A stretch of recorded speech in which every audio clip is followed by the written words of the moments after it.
Pelajaran kelima, hasanah pengetahuan. Para jamaah rahimakumullah, dalam pembahasan ini di dalam kitab tafsir Irsyadul Aqlis Salim, Abu Su'ud mengatakan bahwasanya di dalam surat Al-Maidah ayat yang ke-6 ini mengandung rahasia. Mengandung rahasia.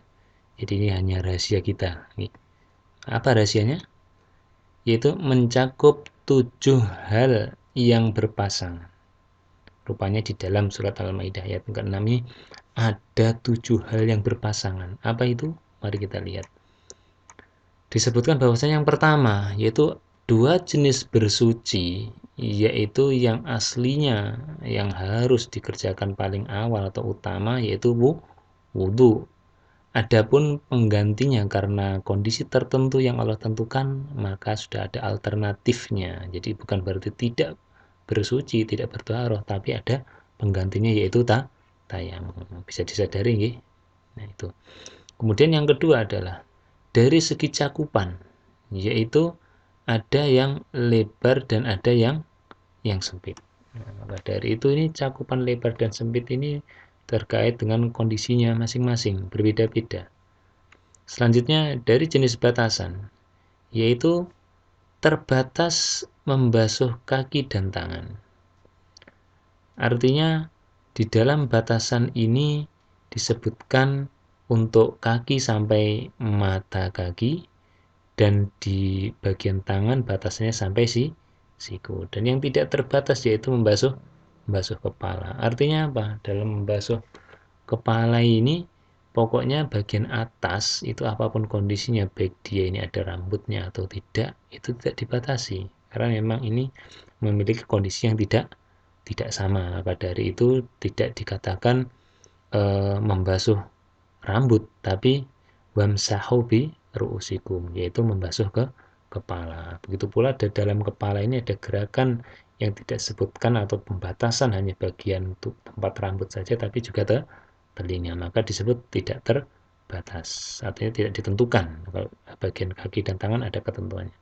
Dari segi perangkatnya bersuci atau alat yang digunakan untuk bersuci ada 2. Yang pertama yaitu yang mengalir, yang bisa membawa kotoran itu pergi, yaitu air, dan perangkat bersuci yang tidak mengalir yaitu batu atau debu. Artinya ada batu itu bisa digunakan untuk ditepuk, dan juga debu yang ada di tempat-tempat yang bisa kita akses dimanapun kita berada.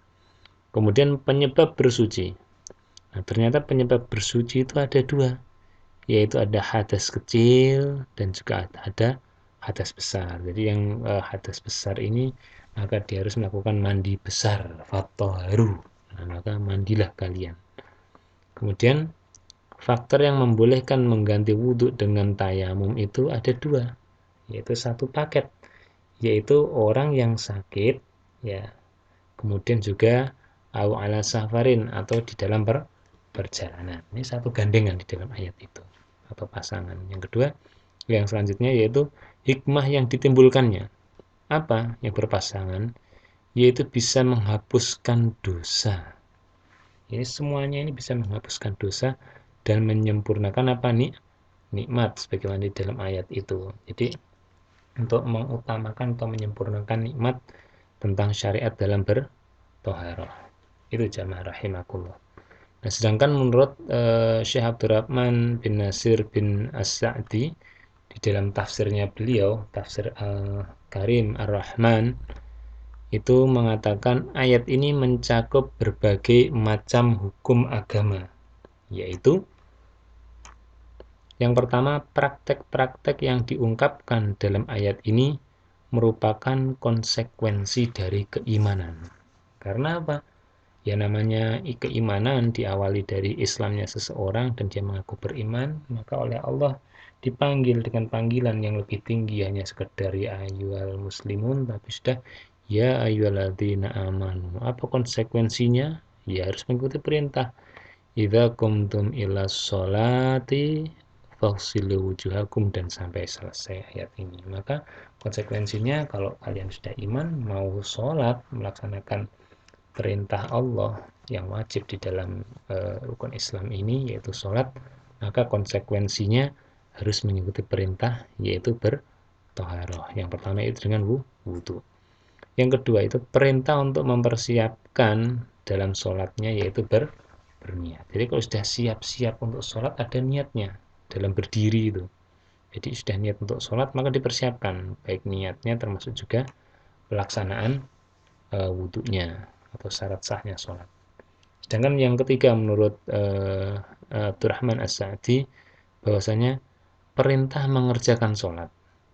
Jadi di awal-awal dikatakan ya ayyuhalladzina amanu idza qumtum ilas sholat. Jadi yang pertama disebut adalah sholat. Jadi ini perintah untuk mengerjakan sholat, tapi harus dilaksanakan tata caranya, yaitu dengan bertoharoh sebagai syarat sahnya sholat, atau sebagaimana Rasulullah katakan miftahus sholat tohur, yaitu kuncinya sholat atau pembukanya sholat supaya bisa masuk, yaitu dibuka dengan kunci yaitu suci. Yang keempat yaitu kewajiban untuk bersuci sebelum sholat. Maka diperintahkan faksilu wujuhakum, maka basahlah atau basuhilah wajah kamu dan sebagainya, itu merupakan wajib karena perintah di dalam Al-Quran, tidak boleh tidak. Kemudian yang kelima, toharoh itu tidak wajib hanya karena masuk waktu sholat. Jadi boleh saja dipakai di semua waktu, tidak hanya untuk syarat sahnya sholat saja. Jadi toharoh atau berwudu dan sebagainya ini merupakan ibadah tersendiri sebenarnya, dan dia memiliki manfaat, faedah yang lainnya, diantaranya yaitu bisa membersihkan dosa. Sebagaimana hadis yang sudah kita bahas di riwayat Imam Ahmad itu, bahwasanya kalau wudhu di basuhan pada tangannya, artinya telapak tangannya itu rontok dosanya, di bagian kedua tangannya juga rontok dosa-dosanya yang dilakukan oleh anggota tubuh itu, yaitu tangan, kemudian ada wajah, kemudian juga ada kaki. Nah, jadi di waktu-waktu yang longgar maka silahkan untuk berwudhu. Kenapa? Karena Allah sudah menyampaikan di dalam Al-Quran, dan ini perlu kita upayakan sebagaimana yang Rasulullah lakukan. Beliau itu senantiasa untuk berada dalam keadaan suci karena beliau dekat dengan para malaikat, dan Rasulullah malu atau sungkan apabila berjumpa dengan malaikat yang senantiasa dekat dengan beliau dan beliau tidak dalam keadaan suci. Dan itu Allah sampaikan di dalam surat Al-Baqarah di ayat 222. Allah mengatakan innallaha yuhibbut tawabin wa yuhibbul mutatahhirin. Jadi Allah itu cinta kepada siapa?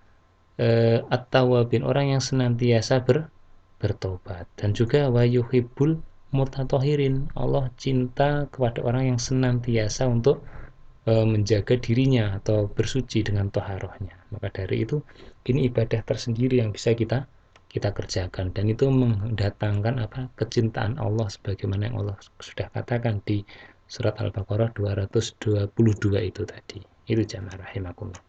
Dan yang keenam yaitu semua perbuatan yang dinamakan sholat harus dalam keadaan suci, satu paket, baik itu sholat fardu maupun sholat yang sunnah. Pokoknya namanya sholat itu harus suci.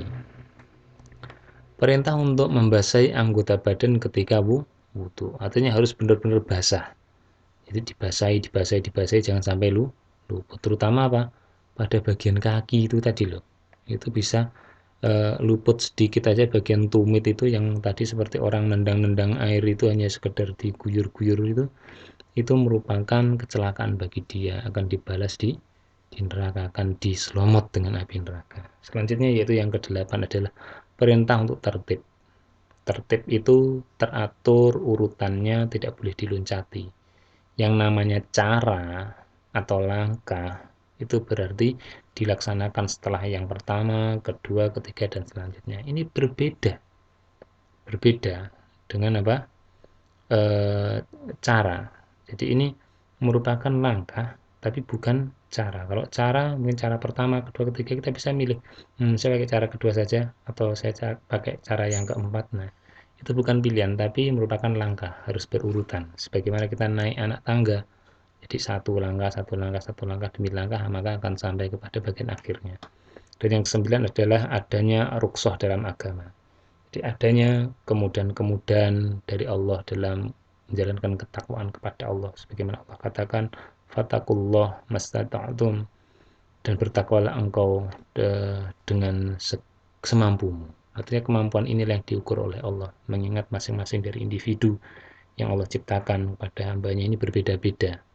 Ada yang mudah, ada yang diberi kesehatan, ada yang diberi sakit, atau yang senantiasa dalam perjalanan, atau dia seorang yang memiliki pekerjaan seperti sopir dan sebagainya yang senantiasa ada di jalan, maka kemudahan-kemudahan dalam menjalankan agama ini sudah Allah sediakan. Jadi semakin sulit atau semakin wajibnya tingkat pelaksanaan syariat itu justru akan menghadirkan kelonggaran. Sebagai contohnya, tatkala kita sholat harus berdiri, tidak bisa berdiri, bisa duduk, tidak bisa duduk berbaring, tidak bisa berbaring yang melek merem. Sama, sebagaimana juga orang yang melaksanakan haji. Haji itu wajib, rukun. Tapi Allah katakan, man istata'a alaihi sabila. Bagi siapa saja yang mampu alaihi kepada dia, yaitu berhaji sabila meniti jalannya ke sana. Jadi kalau tidak bisa, tidak mampu dengan kondisi yang sudah Allah tentukan, maka ya dikatakan tidak mampu, maka dia tidak terkena beban dosanya itu tadi. Itu jamaah rahimakumullah. Dan itu hasanah pengetahuan. Setelah itu kita akan melanjutkan pelajaran yang keenam, yaitu panduan amal.